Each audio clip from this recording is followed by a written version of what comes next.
In 1513, in the dust and bitterness of exile, a disgraced diplomat named Niccolò Machiavelli wrote a short book. It was a desperate job application, a gift for the new rulers of Florence, and a ruthless guide to power in a world of chaos. He called it The Prince. 500 years later, the world has changed. The principalities are digital, the armies are algorithms, and the currency is attention. But has the nature of power changed at all? We went back to that study in the Tuscan countryside to ask the man himself. Messer Machiavelli, thank you for your time. You wrote The Prince in the wake of political ruin. If a leader today could take only one lesson from its pages, what should it be?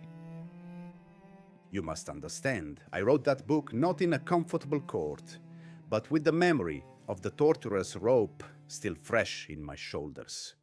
It was my final offering. If you are to take only one lesson, let it be this.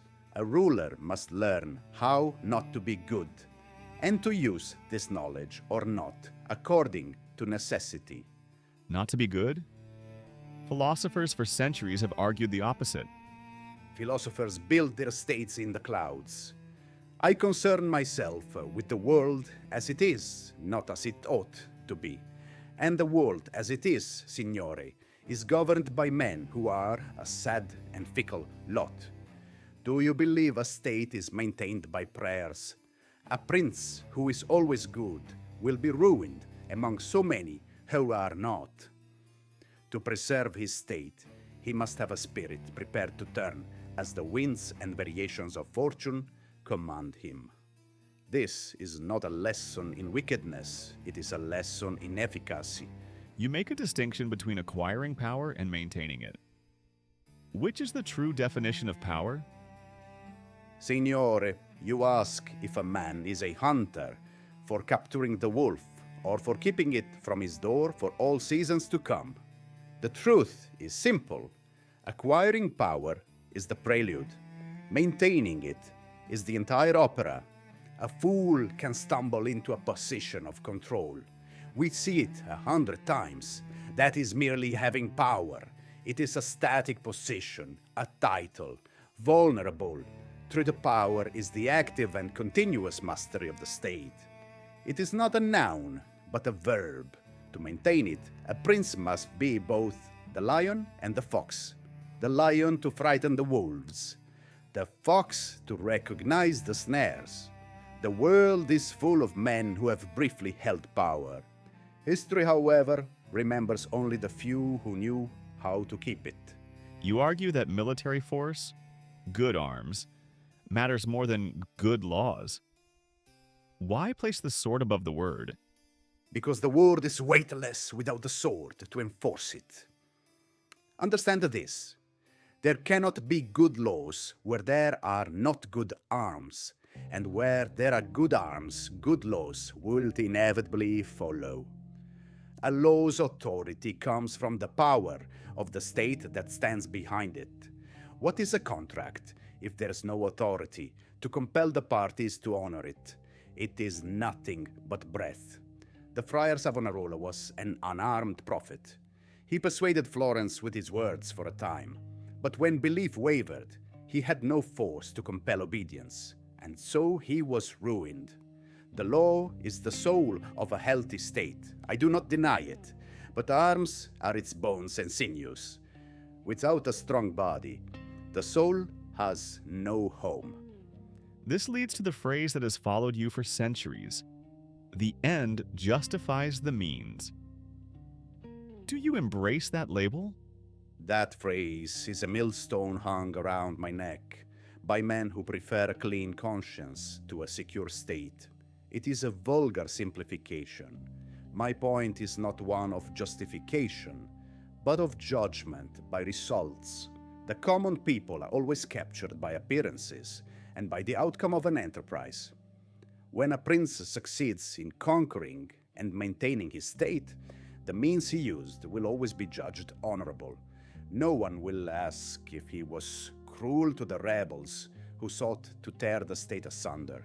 They will see a stable realm, and they will praise him for it. Success writes its own justification. The end I speak of is not the prince's personal glory. It is the health and preservation of the state. If a physician must use a searing iron to save a man's life, do we call him a monster, or do we praise his skill for saving the patient? The ruler's actions are judged not by the moralist's code, but by the unforgiving verdict of history. Did he hold the state together, or did he let it fall into ruin? That is the only question, with any substance. If the prince were released today, would it be for a politician or a tech CEO? The politician is an old power. My book would be for the quintessential new prince of your age, the tech CEO. This man is a founder. He builds a new state from nothing but his own skill, his virtue, and a little luck from investors, his fortuna. His company has its own laws, its own treasury, its own populace. He lives in a state of constant war. So you're saying the real princes today aren't influencers? They're the ones who influence the influencers? Precisely. You have peeled back the skin to see the sinew. The influencer is a modern condottiero, a captain of a mercenary band of followers. He is loud, he is celebrated, he wins skirmishes and he is paid handsomely, but he does not own the battlefield. The true prince is the man who owns the platform the influencer performs on. He is the algorithm's architect, the venture capitalist who funds the war, the data broker who knows the secret desires of the populace. The influencer is the face on the coin, stamped to give the people a recognizable image of power. The true prince is the one who owns the mint. He can devalue the currency at will, or remove the face entirely and stamp a new one. Wouldn't encryption make you irrelevant to the public? Or is secrecy itself the new spectacle? You grasp the very essence of modern power. To be irrelevant to the public is the ultimate luxury of the truly powerful. Public acclaim is a vulnerability. It is a chain that binds you to the fickle moods of the mob. It invites scrutiny, attack, and the constant threat of cancellation. Secrecy is the new spectacle. The whispered rumor of a secret meeting at Davos, the encrypted memo that moves markets, the anonymous capital that acquires a media company. This is the theater of real power. It creates an aura of untouchable authority. Men fear what they cannot see. The public is given the noisy, colorful spectacle of the influencers to keep them occupied. This spectacle serves as a magnificent distraction, a cloud of smoke behind which the architects of power can move and build without being observed. The loudest man in the room is a target. The silent man who owns the room is the prince. If the real prince is hidden, how does anyone know who holds power anymore? Who is this anyone? The common man. He is not supposed to know. It is better for the stability of the state that he does not. He is given a simple story, a visible leader to praise or to blame. It is enough for him. The men who matter know. The other princes, the great men, the true players, they do not look for a crown on a man's head. They look for the effects of his will. Power is recognized not by a name, but by its signature. Who can move billions of dollars without a public announcement? Who can silence a troublesome narrative across multiple platforms at once? Whose quiet request can change a nation's policy? You do not need to see the man to know his power. You see his shadow fall across the political landscape. You see the puppets dance, and you know there must be a puppeteer. Power is a force, like the wind. You do not see it, but you see the great trees bend before it. And the men who matter are the ones who know which way the wind is blowing. You say it's better to be feared than loved. But in our age, fear gets you canceled. How does a ruler avoid being hated? Cancellation is simply the modern word for being hated. I have always maintained that a prince must strive with the utmost diligence to avoid it. The line between fear and hatred is bright and clear. Fear is a respect for power. Hatred is a reaction to rapaciousness. A prince is feared when his subjects understand that transgression will be met with swift and certain punishment. This is a healthy respect for consequences. A prince becomes hated when his subjects see him as a predatory wolf, seizing their property or their dignity for his own pleasure. The formula to avoid this is brutally simple. There are two things a prince must never do. First, he must abstain from the property of his subjects. A man will sooner forget the death of his father than the loss of his patrimony. Second, he must abstain from the women of his subjects. An injury to honor is never forgiven. A feared prince is the surgeon of the state. A hated prince is its disease. The former will be obeyed. The latter will, sooner or later, find a knife in his own back. So, fear is just PR with consequences? You are close. A more precise formulation is this. Fear is the edifice. PR is the respectable facade. You build upon it. Public relations, your modern term for the management of appearances, is the art of giving the people a noble and pleasing story for why the state must act as it does. It is the marble cladding on the fortress wall. It speaks of our values, community standards, and the commitment to excellence.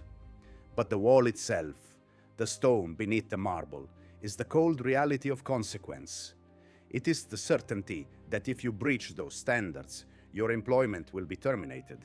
If you violate those values, your access will be revoked. The facade is for the masses. The wall is for the men who matter. One cannot exist without the other in your age. Without a respectable facade, the raw exercise of power is seen as tyranny and invites hatred, cancellation. Without the hard wall of consequence, the facade is seen as empty words, and the prince is held in contempt. It is not just PR. It is the necessary fiction that makes power palatable. What's the 2025 version of the mob with torches? Is it public outrage or shareholder revolt? You present me with the two eternal threats to any ruler, the fury of the people, il popolo, and the ambition of the great men, i grandi. Public outrage on your social media is the mob with torches. They are a terrifying spectacle.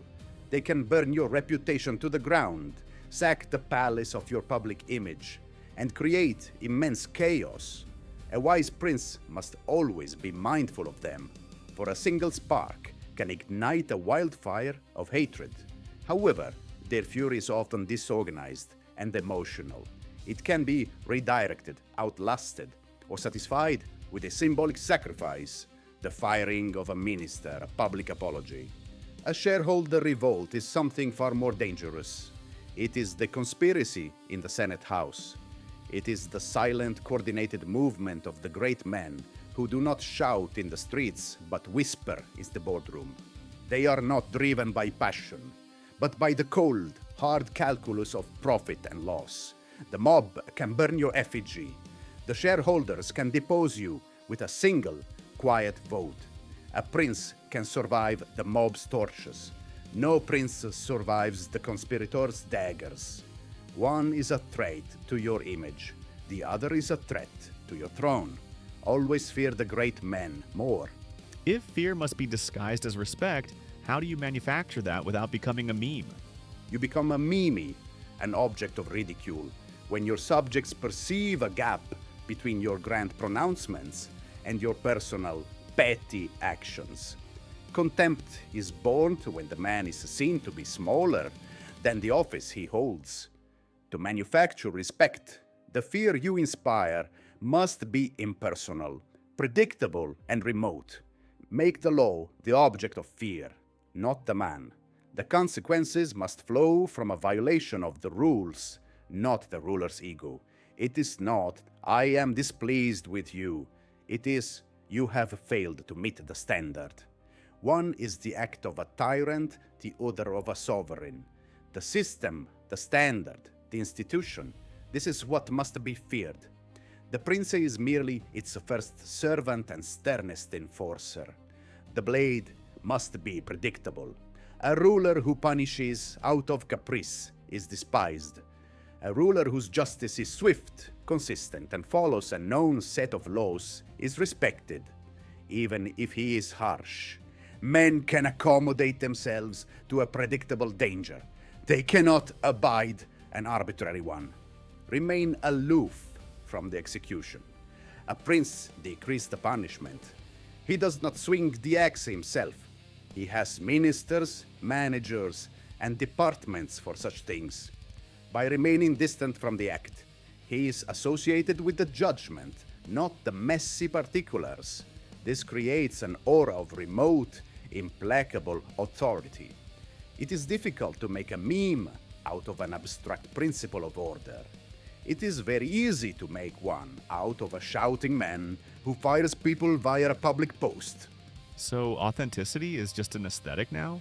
It was always an aesthetic for a man in power.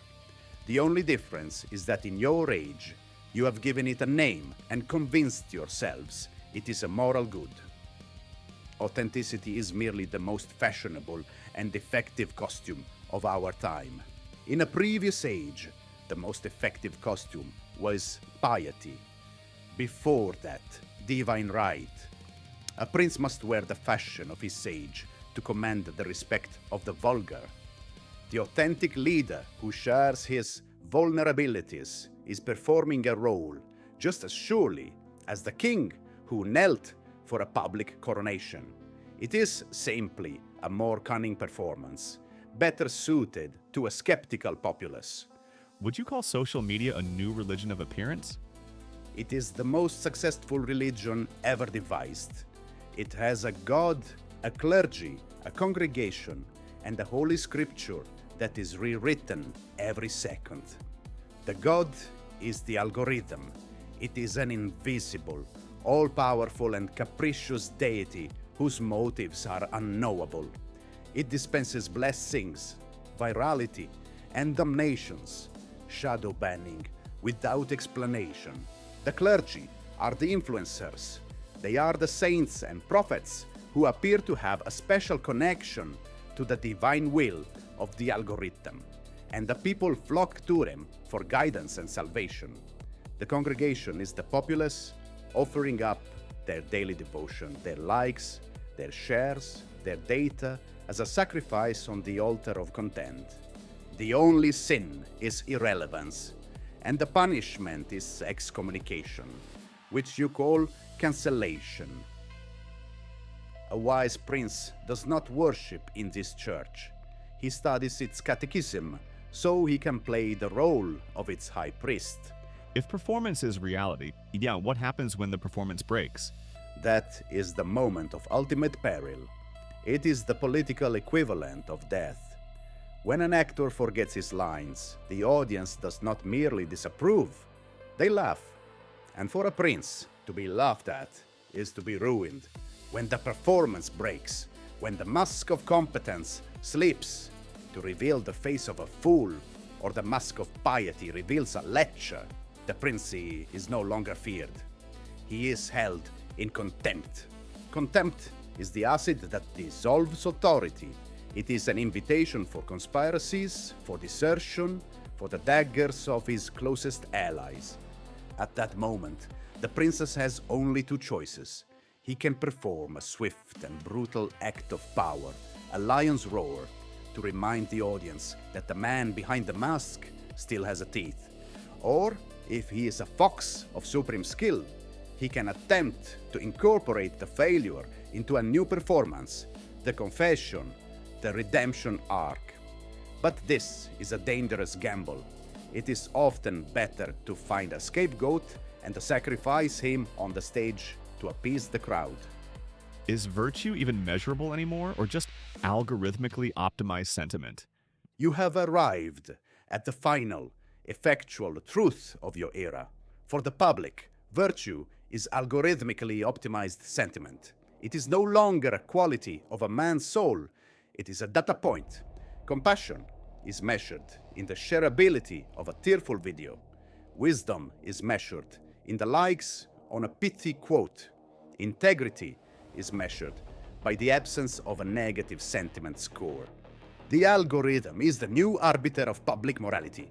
It is a machine for quantifying what the mob considers good in any given moment. A weak prince, a fool, will chase this algorithmic virtue. He will tailor his actions and his words to achieve the highest possible sentiment score, becoming a slave to the whims of the machine and the mob it reflects. A true prince, however, sees this not as a master, but as a tool. He uses the data not to conform, but to understand. He sees the algorithm as a map of the populace's emotional terrain. He does not follow the map. He uses it to plot his own course, to shape the sentiment, and to lead the people where he needs them to go.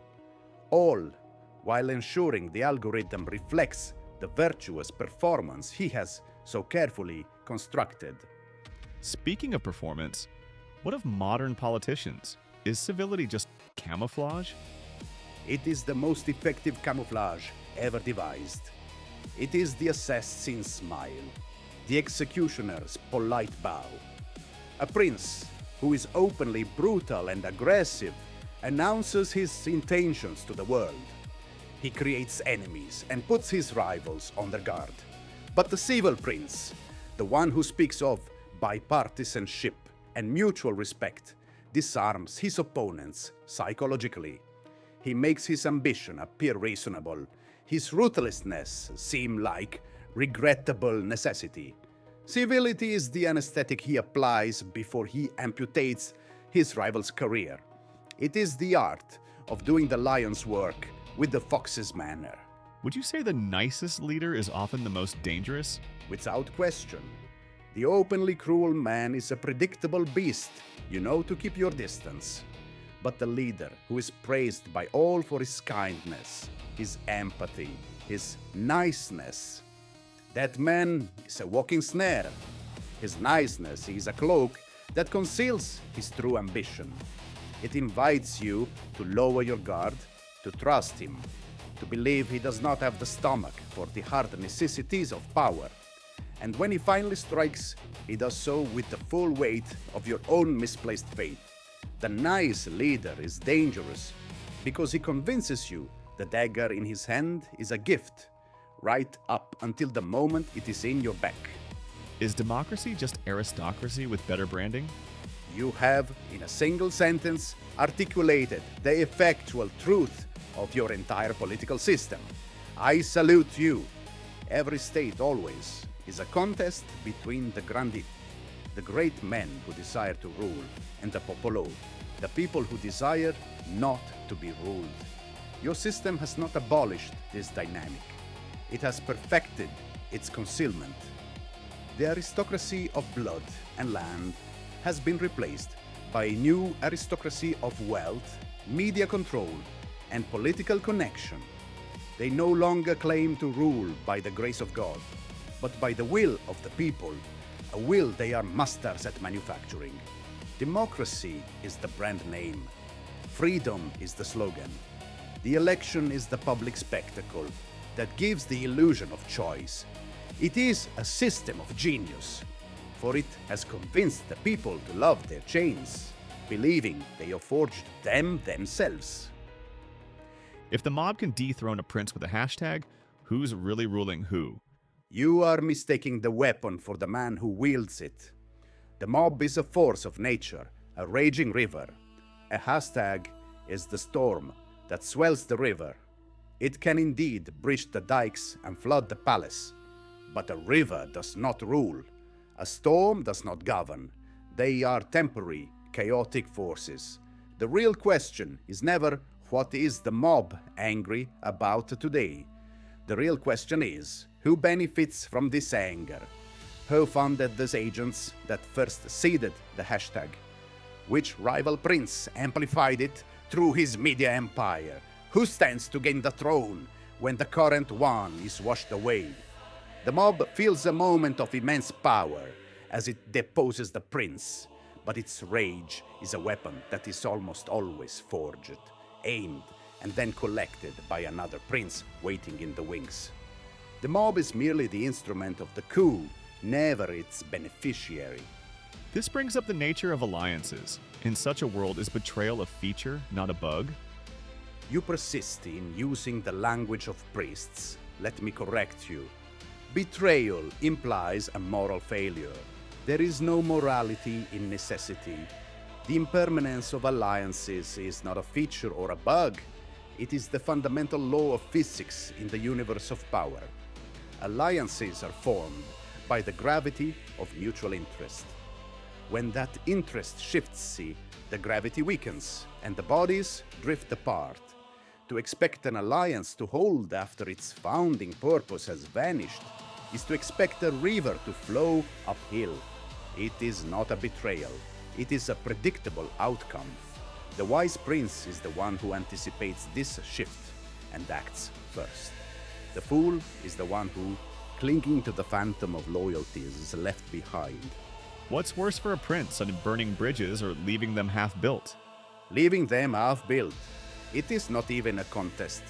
A burned bridge is a declaration of clarity. You have an enemy. You know his location. You know his intentions. You can post sentries, build fortifications, and prepare for war. It is a dangerous situation, but it is an honest one. A burned bridge can even create a reputation for fearsome resolve. A half-built bridge is a monument to your own indecision. It connects you to a land that is neither friendly nor hostile. You have created a lukewarm, resentful ally whom you cannot trust, but whom you have not defeated. You have spent resources for an uncertain outcome. It is a strategic quagmire. It projects weakness, invites contempt, and provides a perfect avenue for your enemy to send spies and saboteurs. A prince must be a man of decisive action. Either commit the resources to build a bridge and make a firm ally, or burn it to the ground and prepare for a clean fight. The middle path is the swamp in which all weak princes drown. Your philosophy is one of action and virtue. Your age had fortune, ours has manifesting. Is that just optimism for the powerless? You have stripped the altar of its flowers and revealed the cheap wood beneath. Yes, it is the ultimate political soporific. It is a prayer offered to a universe that one imagines to be a benevolent and attentive servant. Manifesting is the hope that if the sheep wishes hard enough, the wolf will become a vegetarian. The powerful do not need to manifest, they command. They do not hope for a favorable outcome. They allocate resources to ensure it, to encourage the populace to spend their energy manifesting their desires is a stroke of political genius. A populace that is busy visualizing success is a populace that is not sharpening pikes. It is the most comfortable and effective form of mass sedation. What would you call your version of manifesting? Engineering fate. Engineering fate is a fine phrase, but it is arrogant. It grants too much power to the man and not enough respect to the enemy. Fortuna is not a machine to be engineered. She's a wild beast to be caged, and the bars are never as strong as you believe. My version would be called the architecture of necessity. It has 3 parts. 1, unflinching assessment to see the terrain as it is, the cracks in the foundation, the coming storm on the horizon, without the delusion of hope. You do not wish away the river, you map its flood plain. 2, preparation in the calm, to use the quiet times, the periods of peace and prosperity, to relentlessly build your defenses. You dig your trenches, you train your militia, you build your fortress wall brick by painstaking brick. This is the brutal, unglamorous work of virtù. 3, audacious action in the storm. When Fortuna inevitably strikes and chaos reigns, you do not cower, you act. With your preparations made, you can be impetuous and decisive, seizing the opportunities that the storm creates for you while your unprepared rivals are washed away. Manifesting is the desire to have the palace. The architecture of necessity is the grueling, methodical, and ruthless process of building it, defending it, and taking the land of the man who was too busy wishing for a palace of his own. How do you teach virtue in an era addicted to shortcuts? You cannot teach a man to swim by describing the water. He must feel the cold, the panic, the desperate need for air. An age addicted to shortcuts is an age that has not been properly acquainted with the anatomy of failure. You do not teach virtue with a lecture, you teach it with a controlled taste of ruin. My method would be a simulation of ruin. Force your students to study the graveyard of failed companies. Impose minor, controlled crises with real stakes. The lesson must be written, not in a notebook, but in a scar. Virtue is the wisdom to understand that the shortcut is always a trap, a lie whispered by Fortuna herself. You teach this not by appealing to their reason, but by introducing them to the clarifying and unforgettable power of consequence. So for a modern Machiavellian, is the true measure of power how much loyalty you can weaponize? Precisely. You have articulated the central doctrine of modern power. Your number of followers is a vanity. It is an army of mercenaries who will desert you the moment a more interesting spectacle appears. The true measure of power is the size and devotion of your citizen militia. These are the subjects who are bound to you, not by casual interest, but by a shared identity. They are the ones who will defend you from cancellation, who will attack your rivals without being asked, who will pre-order your product before they even know what it is. To weaponize this loyalty is the highest art.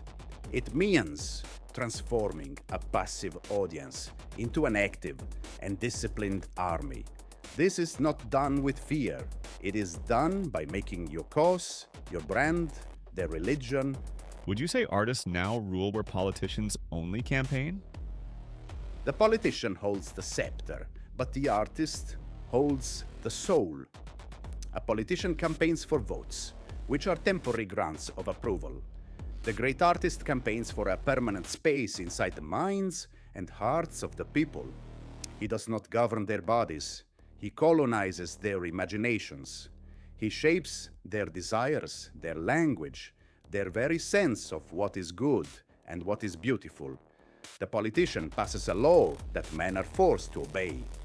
The artist creates a song that men want to live by. In the long war for control of a state, the man who writes the songs will always, in the end, defeat the man who only writes the laws. If you could write a sequel for this new algorithm era, The Prince 2, what would be the first rule? The book would be dedicated to the new prince, the founder, the creator, and its central thesis would be this: attention is the new territory, and algorithms are the roads. The minds of the populace are the only territory worth conquering. He who controls the roads that lead to this territory controls the flow of all armies, all commerce, and all ideas. Does the algorithm rule us or just reflect who we already were? It is a serpent that eats its own tail.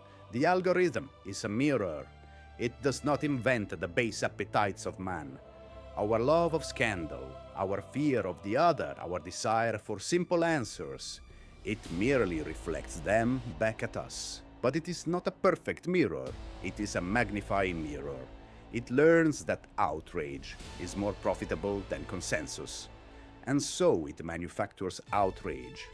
It rules us by offering us an endless feast of what we secretly crave, until we have forgotten that we ever had an appetite for anything else. So would Machiavelli buy Twitter or build his own network from scratch? This is the ultimate question of strategy. To buy Twitter is the way of Cesare Borgia. to acquire a vast, corrupt state through a great stroke of fortuna.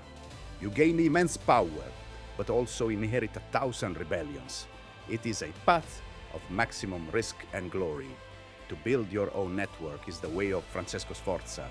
To start as a private citizen and build a state from nothing. It is slow and laborious, but what is acquired with 1,000 hardships is held with ease. Power forged is more durable than power seized. However, the truly audacious prince of your era would refuse the choice. He would do both. He would buy the vast, corrupt empire to use as a shield. And then, protected by its walls, he would immediately begin the slow, secret work of building a new, smaller, and utterly loyal state within the old one. He would use the mercenaries to conquer the territory and then slowly replace them with his own citizen militia. That, signore, is how an architect becomes a king.